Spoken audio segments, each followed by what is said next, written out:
আব্বাসীয় খলিফা হারুন-অর-রশিদের একটি গল্প বলছি। তিনি ছিলেন মূলত ইরাক এবং মধ্যপ্রাচ্যের শাসনকর্তা।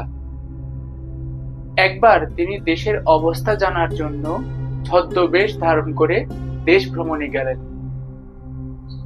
তিনি একটি গ্রামে গেলেন। সেখানে তিনি দেখতে পেলেন একজন কৃষক জমি চাষ করছেন। তিনি কৃষকের কাছে গেলেন এবং নানাবিধ খোশ গল্প করলেন। আলাপের এক পর্যায়ে তিনি কৃষককে জিজ্ঞেস করলেন, আপনাদের দেশের শাসনকর্তা কেমন?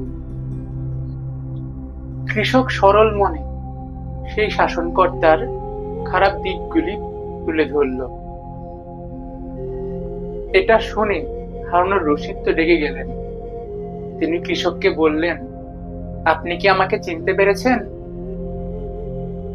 কৃষক বলল, না তো, কে আপনি? খলিফা হারুন-অর-রশিদ তার রাজকীয় পোশাক বের করলেন এবং বললেন, আমিই সেই যার সম্পর্কে তুমি এতক্ষণ মন্দ বলছিলে। এটা শুনে কৃষক ভয় পাওয়ার পরিবর্তে অট্টহাসিতে ফেটে পড়ল। তার হাসি দেখে খলিফা তো অবাক। আরে, এই ব্যক্তি আমাকে ভয় করছে না আমার পরিচয় জানার পরেও? কৃষক হাসি থামিয়ে বলল, আপনি কি চিনতে পেরেছেন আমি কে?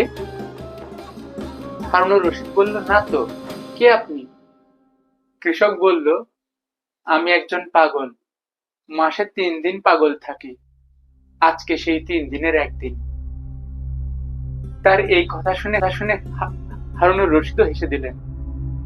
আর এভাবেই বুদ্ধির জোরে সেই কৃষক রক্ষা পেলেন।